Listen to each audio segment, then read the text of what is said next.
Question number 8. From the figure given below, which of the following is true about the measure of angle P? तो angle P कौन सा होगा, 60 होगा कि 80 होगा कि 40 होगा कि मेजर नहीं कर सकते इसको, एंगल P बताना है। तो एंगल P हमें बताना होगा। तो सबसे पहले एक काम करते हैं, दोनों एंगल गिवन है यहाँ पर, तो ये वाला एंगल निकाल लेते हैं, क्योंकि ट्रायंगल के तीनों एंगल को जोड़ने में कितना आता है, ट्रायंगल के तीनों एंगल को जोड़ने में आता है 180 डिग्री। तो इन दोनों का सम कितना है, इन दोनों का सम है 80 और 60, 60 60 120 130 140, इन दोनों का सम 140 है, तो ये भी 40 होगा, क्योंकि तीनों का सम 180 होना चाहिए। इन दोनों का सम कितना है 140 है ना, तो 140, तो 180 में से 140 सब्ट्रैक्ट कर लेंगे तो 40 ही तो आएगा। तो पहले इस एंगल को निकाल लीजिए। उसके बाद देखिए, गौर से ऑब्जर्व करिए, ये जो साइड है, ये जो साइड है इसका डबल ये है, और ये जो साइड है इसका डबल ये है, और ये जो साइड है इसका डबल ये है। मतलब कि ये वाली साइड इसकी कोरस्पॉन्डिंग साइड ले लीजिए, इसको कोरस्पॉन्डिंग साइड ले लीजिए, इसको कोरस्पॉन्डिंग साइड ले लेंगे, तो तीनों केस में अगर इसको डिवाइड कर लें हम, तो तीनों केस में इन दोनों का रेशियो क्या आएगा, 1/2 आएगा ना। मतलब इसको इससे डिवाइड करेंगे 1/2 आएगा, इसको इससे डिवाइड करेंगे 1/2 आएगा, फिर इसको इससे डिवाइड करेंगे तब भी 1/2 आएगा। मतलब तीनों कोरस्पॉन्डिंग साइड्स के जो रेशियो हैं 1/2 आ रहे हैं, मतलब तीनों कोरस्पॉन्डिंग साइड्स के रेशियो बराबर हैं। इसका मतलब कि दोनों ट्रायंगल सिमिलर हैं ट्रिपल एस क्राइटेरिया से। ट्रिपल एस क्राइटेरिया मालूम है ना, अगर दो ट्रायंगल है उनके तीनों कोरस्पॉन्डिंग साइड्स के रेशियो बराबर हैं तो दोनों ट्रायंगल सिमिलर होते हैं। तो दोनों ट्रायंगल सिमिलर हो चुके हैं, जब दोनों ट्रायंगल सिमिलर हो चुके हैं तो उनके कोरस्पॉन्डिंग एंगल्स भी तो बराबर होंगे भाई। तो एक काम करते हैं, उनके कोरस्पॉन्डिंग एंगल्स लेते हैं। देखिए 6 वाले साइड के सामने एंगल है ना, तो ये इसका कोरस्पॉन्डिंग साइड है ना, ये इसका कोरस्पॉन्डिंग साइड है। 6 वाले के सामने 80 है, तो 12 वाले के सामने भी 80 हो गई, 80 हो जाएगा। उसी तरीके से देखिए 3.8 है, 3.8 का कोरस्पॉन्डिंग साइड ये है ना, तो इसके सामने कौन सा एंगल, इसके सामने 40 वाला है, तो इसके सामने यहाँ पर 40 वाला होना चाहिए, ठीक। उसके बाद देखिए ये 3√3 है, इसके सामने कौन सा एंगल, इसके सामने इस साइड के सामने, इस साइड के सामने ये वाला एंगल होता है ना, इस साइड के सामने, इस साइड के अपोजिट एंगल ये, इस साइड का अपोजिट एंगल ये है ना, और इस वाले का अपोजिट एंगल ये है। तो इसका, इन दोनों साइड को गौर से देखिए, इसका अपोजिट ये वाला है, इसका अपोजिट ये वाला है, तो दोनों बराबर होंगे ना, 60-60 बराबर हुए कि नहीं हुए, तो पहचान लेंगे ऐसे। देखिए इस साइड का, ये दोनों कोरस्पॉन्डिंग साइड है ना, इसका अपोजिट वाला एंगल ये है, इसका अपोजिट वाला एंगल ये है, दोनों कोरस्पॉन्डिंग एंगल हुए, बराबर होंगे, समझ पाए कि नहीं। देखिए इसका, ये दोनों कोरस्पॉन्डिंग साइड है ना, इसके सामने वाले ये जो एंगल होंगे ना दोनों, ये दोनों कोरस्पॉन्डिंग एंगल होंगे, सॉरी ये दोनों नहीं, इसका ये है, इसके सामने, इन दोनों कोरस्पॉन्डिंग साइड है, तो इसके सामने सामने वाले कोरस्पॉन्डिंग एंगल होंगे। सिमिलरली यहाँ पे देखिए ये दोनों कोरस्पॉन्डिंग साइड है कि नहीं है, दोनों कोरस्पॉन्डिंग साइड्स है ना ये दोनों, तो इनके सामने सामने वाले जो एंगल होंगे वो कोरस्पॉन्डिंग एंगल होंगे ये। फिर देखिए ये दोनों कोरस्पॉन्डिंग साइड्स हैं कि नहीं है ना, कोरस्पॉन्डिंग साइड्स, तो इनके सामने वाले जो एंगल होते हैं वो कोरस्पॉन्डिंग एंगल होंगे, दोनों कोरस्पॉन्डिंग, जितना ये होगा उतना ये होगा। हमें एंगल निकालना है P, एंगल P कितना होगा, ये देखिए 40, तो एंगल P को 40 टिक कर दिया, समझ गए कि नहीं। देखिए क्वेश्चन नंबर 9 में, in the given figure PA is tangent to a circle. देखिए PA टेंजेंट है, टेंजेंट क्या होता है, जो सर्किल को one and only one point पे टच करते हुए जाता है। टेंजेंट क्या होता है, टेंजेंट एक ऐसी लाइन होती है जो सर्किल को one and only one point पे टच करते हुए जाती है, ठीक। ऐसा लग रहा है कि ये यहाँ भी टच कर रही है, यहाँ भी टच कर रही है, ऐसा नहीं होता, सिर्फ one and only one point पे टच करते हुए जा रही है, टेंजेंट है। ये टेंजेंट है AP, ठीक। तो OP 10 है, OP ये 10 है, हमें AP निकालना है, AP ये AP निकालना है, इसको x मान लें क्या, इसको x मान लेते, ये AP निकालना है। तो AP ये लेंथ ऑफ टेंजेंट इसको बोलते हैं, क्या बोलते हैं, लेंथ ऑफ टेंजेंट बोलते हैं, लेंथ ऑफ टेंजेंट निकालना है। तो कैसे निकालते हैं, देखिए यहाँ पर ये एंगल गिवन है और ये साइड गिवन है और ये वाली साइड निकालनी है ना, तो अगर ये वाली साइड गिवन होती और ये वाली साइड गिवन तो है ही है, तो पाइथागोरस थ्योरम से निकलना जाता, लेकिन ये साइड नहीं गिवन है, तो अब दिक्कत आ गई।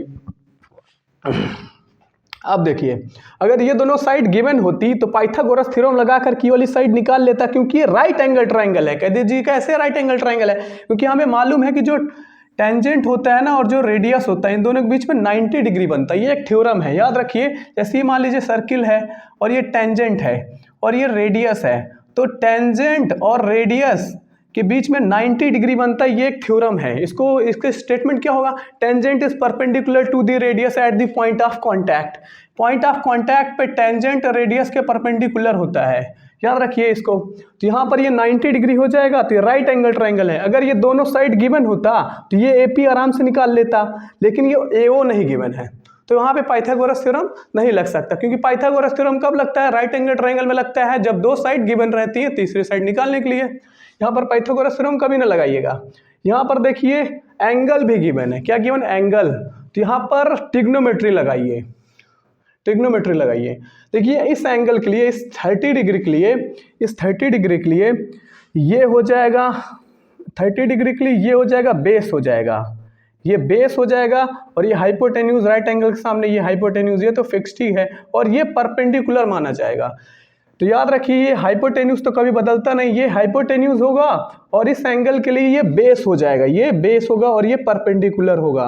तो हमें निकालना है, बेस निकालना है, तो कॉस लगाना चाहिए, क्योंकि कॉस होता है बेस अपॉन हाइपोटेन्यूज। तो कॉस लगा दें, कॉस 30 लगाते हैं। कॉस 30 क्या होता है, बेस अपॉन हाइपोटेन्यूज। क्या होता है, बेस अपॉन हाइपोटेन्यूज। तो बेस हो जाएगा एक्स, हाइपोटेन्यूज कितना हो जाएगा, हाइपोटेन्यूज ये ओपी, ओपी हाइपोटेन्यूज हो जाएगा। कॉस 30 क्या होता है, कॉस 30 होता है √3/2। कॉस 30 होता है √3/2 होता है।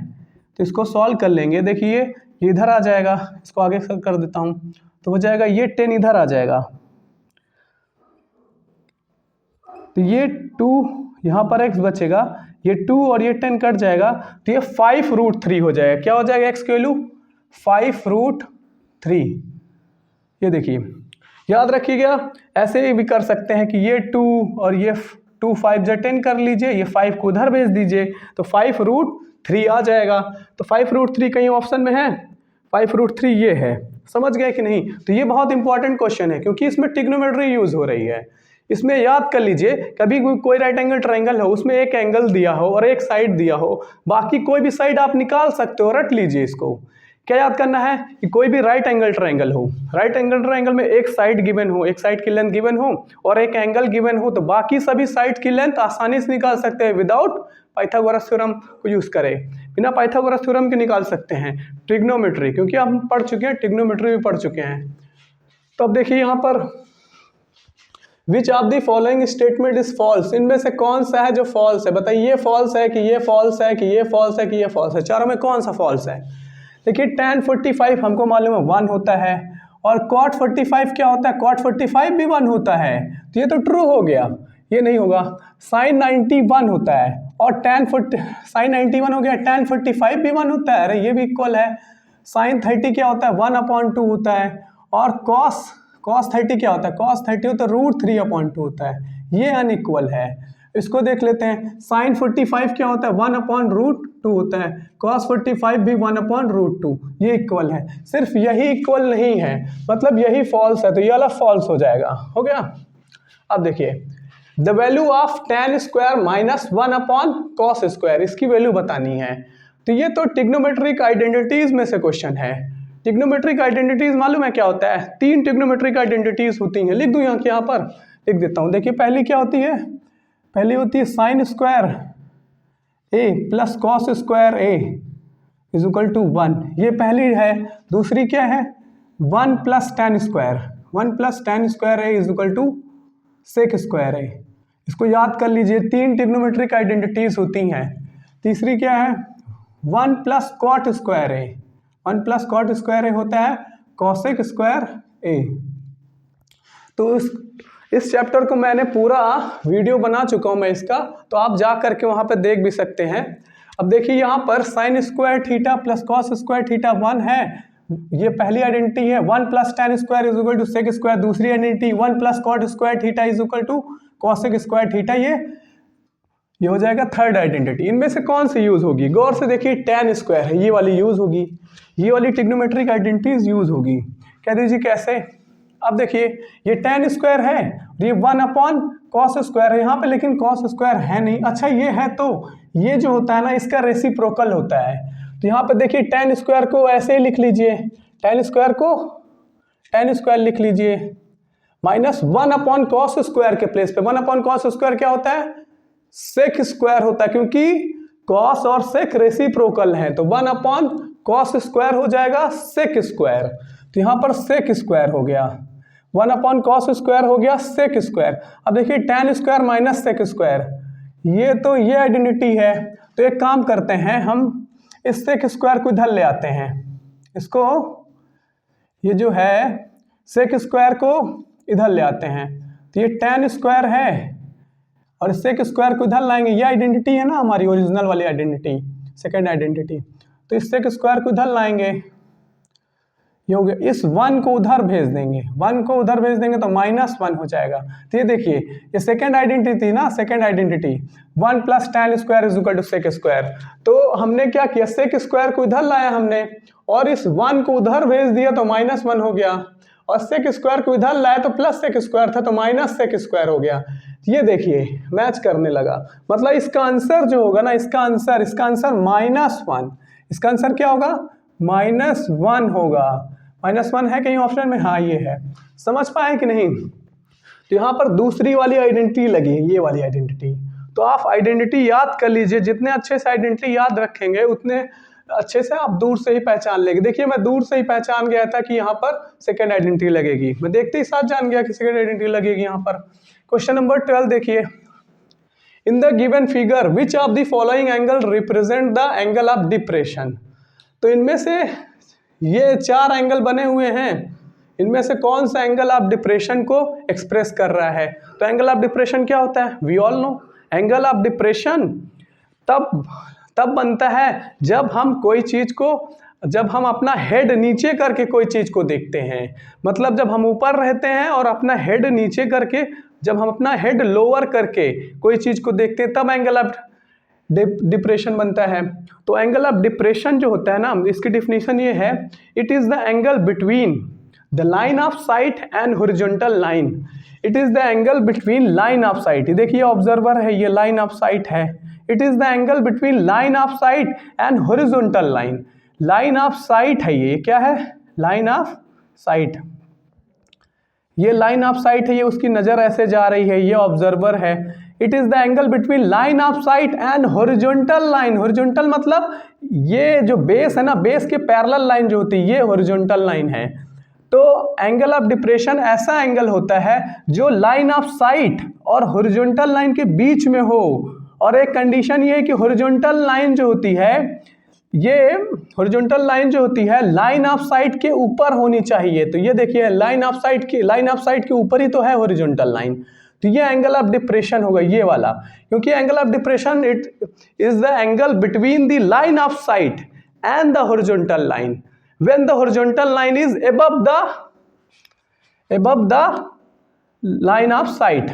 हॉरिजॉन्टल लाइन जो है ना, हॉरिजॉन्टल लाइन और ये लाइन ऑफ साइट, इन दोनों के बीच का एंगल, ये इन दोनों के बीच का एंगल जो होगा, और हॉरिजॉन्टल लाइन जो है ना, लाइन ऑफ साइट के ऊपर होना चाहिए, ऊपर ऐसे। तो ये देखिए एंगल ऑफ डिप्रेशन ये होगा जेड वाला। जेड वाला कहाँ है ऑप्शन? ये है जेड, एंगल ऑफ डिप्रेशन होगा। सब लोग इसको एंगल ऑफ डिप्रेशन समझ लेते हैं, वाई को। वाई एंगल ऑफ डिप्रेशन नहीं, क्योंकि बोला गया है एंगल ऑफ डिप्रेशन जो होता है लाइन ऑफ साइट और हॉरिजॉन्टल लाइन के बीच का जो एंगल होता है। हॉरिजॉन्टल लाइन मतलब इस बेस के पैरेलल जो लाइन रहती है, ये हॉरिजॉन्टल लाइन, ये हॉरिजॉन्टल लाइन। तो ये जो एंगल है ना, ये लाइन ऑफ साइट और ये परपेंडिकुलर लेंथ के बीच का एंगल है, ये नहीं है एंगल ऑफ डिप्रेशन। तो इसको अपना कॉन्सेप्ट सही करिए, ये एंगल ऑफ डिप्रेशन होगा। क्वेश्चन नंबर 13 में देखिए, the perimeter of the shaded region. यहाँ पर शेड तो कर दूं पहले, रीजन, ये पूरा रीजन शेड है, ये शेडेड रहेगा क्वेश्चन में, ठीक है, ये पूरा रीजन शेडेड है। हमें पूरा यह इसका पेरीमीटर निकालना है। पेरीमीटर कैसे निकालते हैं? पेरीमीटर मतलब होता है length of the boundary, boundary की लंबाई जो होता है उसको आप जोड़ लीजिए, वो पेरीमीटर हो जाएगा। तो ये बाउंड्री पहले देखते हैं कौन से एरिया का पेरीमीटर निकालना है। ये इतने पोर्शन का पेरीमीटर चाहिए, इतने पोर्शन का, तो इसका ये चीज़ जोड़ो, ये चीज़ और ये चीज़ कितना है? L है, और ये चीज़ बस आउटर बाउंड्री को बस जोड़ दीजिए, तो R प्लस R कितना हो जाएगा? 2R हो जाएगा, और ये L हो जाएगा। ठीक, तो ये कोई ऑप्शन में है? ये है। ठीक, तो याद रहे पेरीमीटर में इसको नहीं लेंगे, क्यों? क्योंकि हमें सिर्फ आउटर बाउंड्री से मतलब होता है, हमें सिर्फ आउटर बाउंड्री, ये बाउंड्री आउटर है, ये आउटर है, ये आउटर बाउंड्री से हमें लेना देना होता है। ये तो अंदर है, हमको इससे कोई लेना देना नहीं। पेरीमीटर का कॉन्सेप्ट समझिए। तो ये कोई ऑप्शन में है? ये सी ऑप्शन है। ठीक,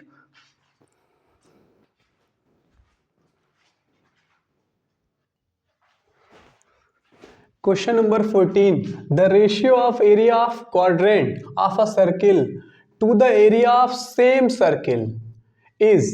कह रहा है जो एरिया ऑफ क्वाड्रेंट होता है और जो एरिया ऑफ सर्किल होता है उन दोनों का रेशियो निकालिए। मतलब एरिया ऑफ क्वाड्रेंट और एरिया ऑफ सर्किल को डिवाइड कर दीजिए। तो हमें पता है कि जो एरिया ऑफ क्वाड्रेंट होता है वो 4 गुना कम होता है एरिया ऑफ सर्किल के मुकाबले। तो यहाँ पर कौन कम है?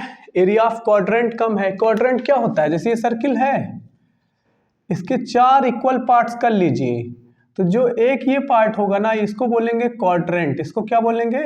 ये क्वाड्रेंट है। ठीक, ये क्वाड्रेंट। तो ये जो क्वाड्रेंट है पूरे सर्किल का 1/4 पार्ट है ना, तो इसका एरिया निकाल लीजिए क्वाड्रेंट का, और पूरे सर्किल का एरिया निकाल लीजिए, फिर दोनों को डिवाइड कर लीजिए, रेशियो आ जाएगा। तो इसका एरिया कितना है? मान लीजिए 1 पार्ट है और पूरे सर्किल का 4 पार्ट है, तो 1:4 नहीं आ जाएगा? देखो एरिया ऑफ क्वाड्रेंट पहले लिखा हुआ है, तो इस वजह से पहले 1, फिर एरिया ऑफ सर्किल 4, तो 1:4 आंसर हो जाएगा। अब देखिए question number 15, for which of the following solid is the lateral surface area और curved surface area and total surface area are the same? For which of the following solid the lateral surface area or curved surface area and total surface area are same? मतलब कौन सा ऐसा solid है जिसका total surface area जो होता है और जो लेटरल सरफेस एरिया होता है, लेटरल सरफेस एरिया को कर्व सरफेस एरिया भी बोल सकते हैं, लेटरल सरफेस एरिया को कर्व सरफेस एरिया बोल दो चाहो तो कौन सा ऐसा सॉलिड जिसका लेटरल सरफेस एरिया और टोटल सरफेस एरिया बराबर होता है? देखिए इसका जो लेटरल सरफेस एरिया होता है ना, उसको एरिया 4 वॉल बोलते हैं। चारों दीवार का जो एरिया होता है वो लेटरल सरफेस एरिया होता है इसका। तो और जो टोटल सरफेस एरिया होता है उसमें चारों दीवार का एरिया और छत का एरिया और फ्लोर का एरिया मिला देते हैं, तब टोटल सरफेस एरिया आता है। मतलब टोटल सरफेस एरिया में 6 फेस का एरिया लेते हैं और लेटरल सरफेस एरिया में 4 वॉल का खाली लेते हैं एरिया, तो दोनों डिफरेंट हो जाएंगे ना इसमें, तो ये नहीं होगा। क्यूबॉइड में भी सेम है, 4 वॉल का जो एरिया होता है उसे लेटरल सरफेस एरिया बोलते हैं, और जो टोटल सरफेस एरिया होता है वो 4 वॉल और छत और जमीन का एरिया को बोलते हैं टोटल सरफेस एरिया। दोनों अलग हो गए ना। अब यहाँ पे हेमिस्फीयर देखिए, हेमिस्फीयर ऐसा होता है, ये ऐसे। हेमिस्फीयर में ये जो एरिया होता है ये, इसको कर्व सरफेस एरिया बोलते हैं, कर्व सरफेस एरिया या फिर लेटरल सरफेस एरिया बोल दो, तो कर्व सरफेस एरिया बोलना चाहिए। ये कर्व सरफेस एरिया हो गया। इस कर्व सरफेस एरिया में आप ये ढक्कन जो लगा हुआ ऊपर ढक्कन जो लगा हुआ है, लिड, ऊपर जो लिड है ये, अगर लिड का भी एरिया मिला दोगे तब टोटल सरफेस एरिया होगा। इस कर्व सरफेस एरिया में अगर लिड का भी एरिया मिला दोगे तब टोटल सरफेस एरिया होगा। मतलब कर्व सरफेस एरिया अलग चीज हो गया और टोटल सरफेस एरिया अलग हो गया। तो इसमें भी सेम नहीं है दोनों चीज। स्पेयर में देखिए, स्पेयर ये ऐसा होता है, बॉल है ये, इसमें जितना भी सरफेस है, जितना भी ये सरफेस है, सब कर्व सरफेस है, तो इसमें जो कर्व सरफेस होगा वही टोटल सरफेस एरिया होगा। इस वजह से ये ऑप्शन होगा। अब देखिए यहाँ पर the class mark of the median class, तो मीडियन क्लास का क्लास मार्क निकालना है। तो क्लास मार्क का फॉर्मूला याद है ना आपको? क्लास मार्क का फॉर्मूला होता है, क्लास मार्क का फॉर्मूला होता है, यहाँ पे लिख देता हूँ, upper limit plus lower limit, upper limit plus lower limit upon 2, ये क्लास मार्क का फॉर्मूला होता है, इसको याद कर लीजिए। क्लास मार्क का फॉर्मूला क्या होता है? Upper limit of the class interval plus lower limit of the class interval upon 2। यानी जो क्लास इंटरवल है इसका ये लोअर लिमिट होता है, ये अपर लिमिट होता है, दोनों को सम करके अपॉन 2 कर दीजिए, दोनों का सम करके हाफ कर दीजिए, तो ये क्लास मार्क का फॉर्मूला होता है। क्लास मार्क का फॉर्मूला क्या होता है?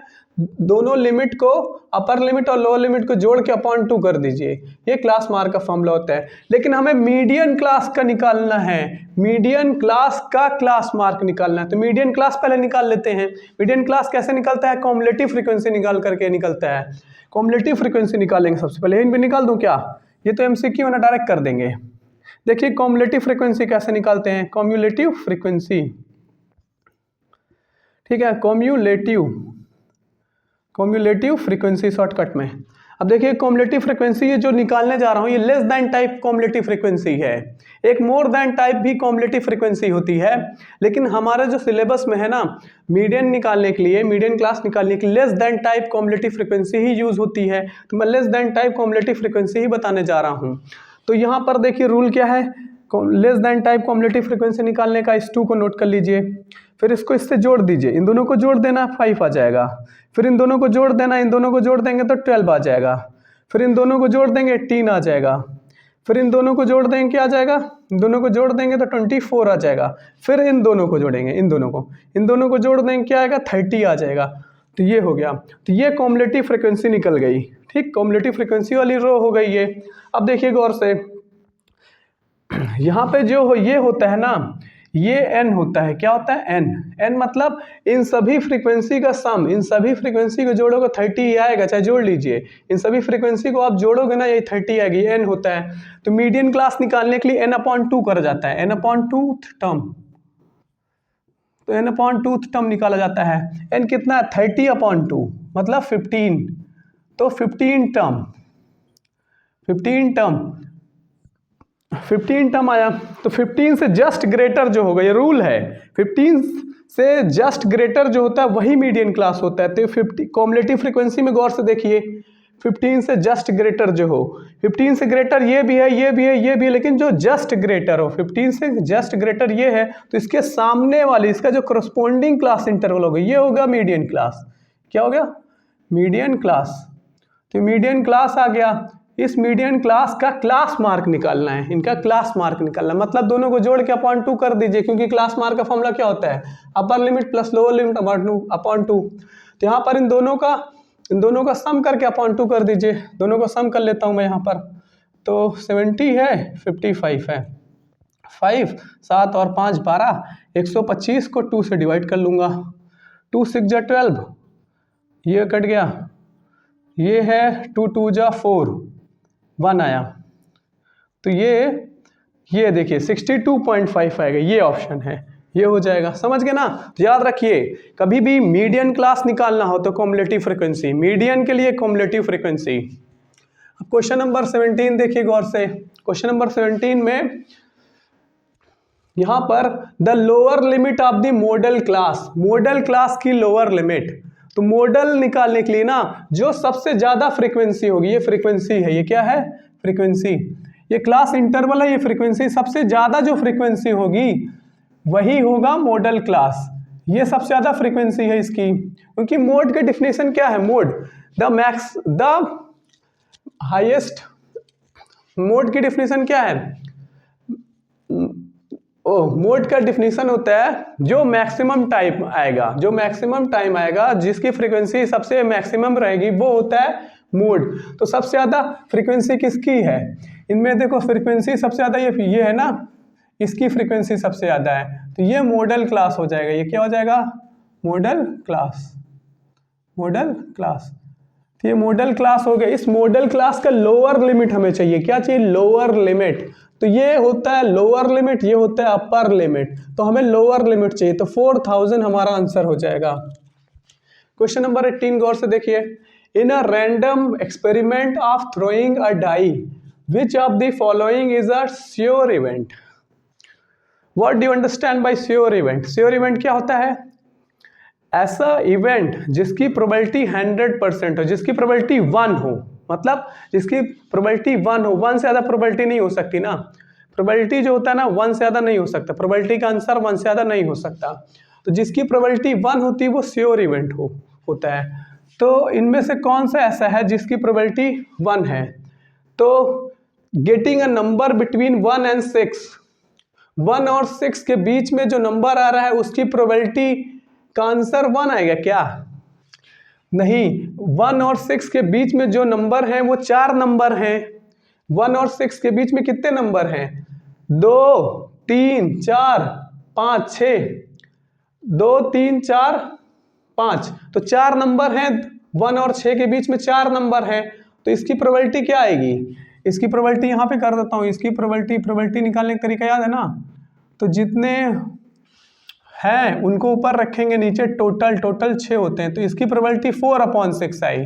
जिसकी प्रोबेबिलिटी 1 आएगी ना वही माना जाएगा श्योर इवेंट। तो जिसकी प्रोबेबिलिटी इसकी 1 नहीं आई ना तो ये नहीं होगा श्योर इवेंट।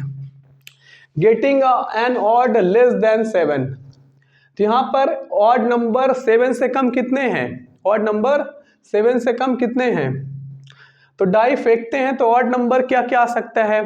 1 आ सकता है, या 3 आ सकता है, या 5 आ सकता है। तो 3 ऑड नंबर हैं, तो इसकी प्रोबेबिलिटी क्या हो जाएगी? तो 3 अपॉन टोटल, डाई में तो 6 होते हैं ना, तो प्रोबेबिलिटी अभी 1 नहीं आई ना, यहाँ पर भी 1 प्रोबेबिलिटी नहीं आई, क्योंकि यहाँ पे काट देंगे 1/2 आ जाएगा। ये 1/2 आया ना, प्रोबेबिलिटी 1 नहीं आई यहाँ पर। अब देखो यहाँ पर getting an even number less than 7, 7 से कम इवन नंबर। तो इवन नंबर कौन कौन है डाई में? डाई में 2 इवन नंबर होता है, 4 इवन नंबर होता है और 6 इवन नंबर होता है। तो 3 इवन नंबर हो गए, तो 3 इवन नंबर हैं तो प्रोबेबिलिटी इसकी क्या होगी? 3/6 नंबर है ना डाई में, तो यहाँ पर 3/6 अभी भी 1 नहीं आया ना, ये 1 से कम ही है। ठीक है। Getting a natural number less than 7, natural number जानते हो ना, 1 2 3 4 5 6 काउंटिंग नंबर जो होते हैं वो नेचुरल नंबर होते हैं।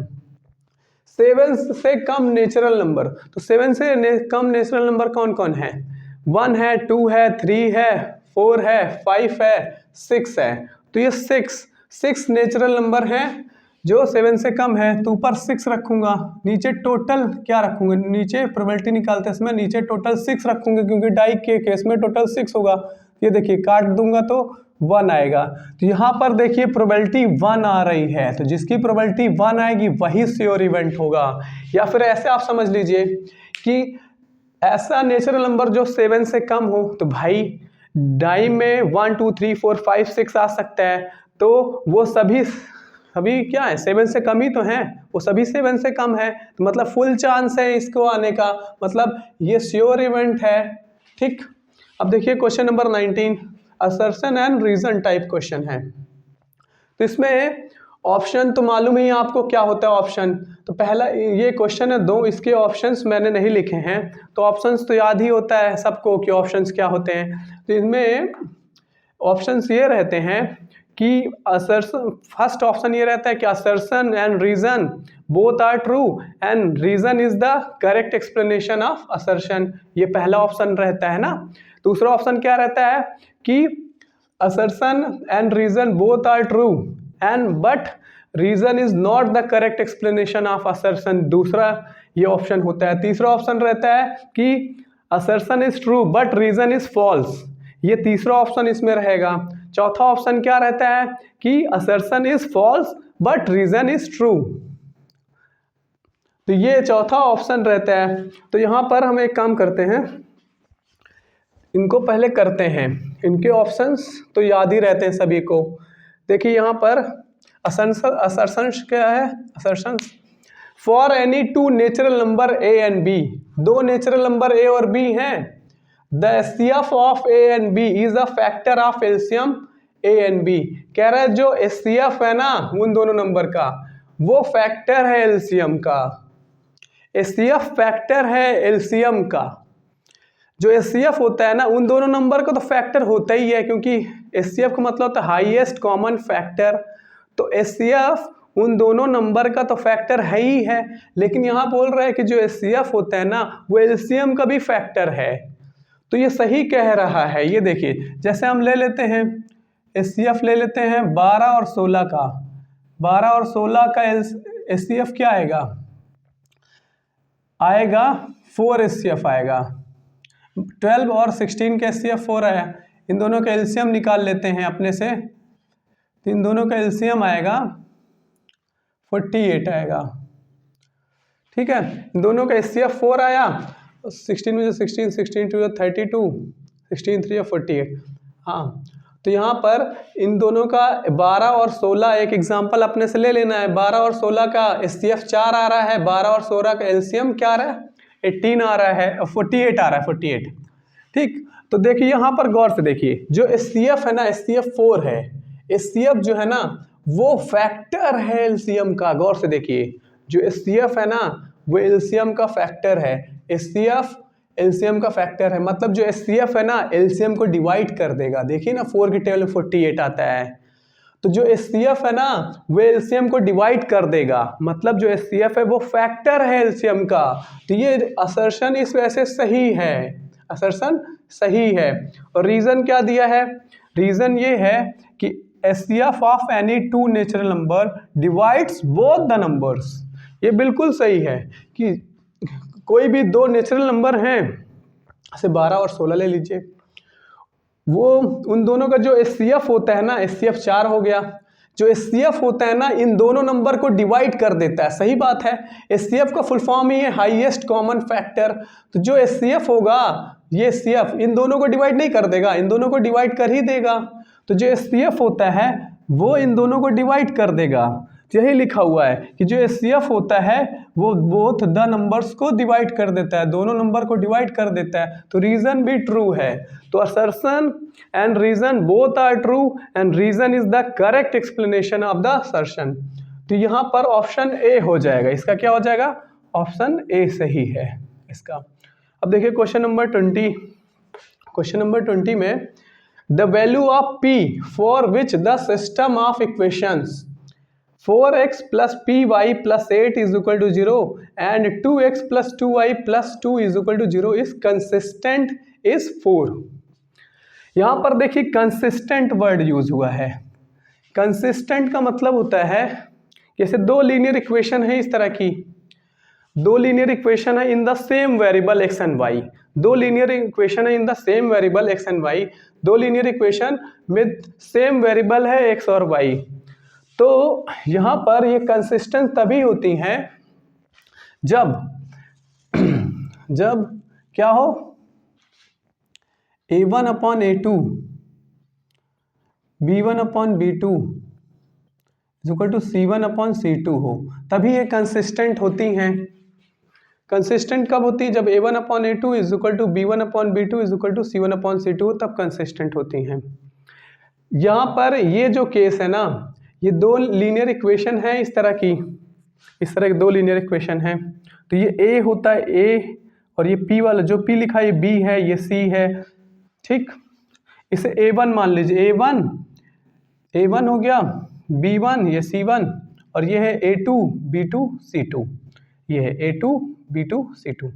तो A1 upon A2 B1 upon B2 C1 upon C2 अगर करेंगे तो अगर ये तीनों इक्वल आ गए, तीनों इक्वल आ गए तो कंसिस्टेंट होता है। तो यहाँ पर एक केस है, अगर तीनों इक्वल आ गए तो कंसिस्टेंट माना जाएगा। तो एक और केस है कि यहाँ पर अगर यहाँ पर लिख देते हैं कि अगर A1 अपॉन A2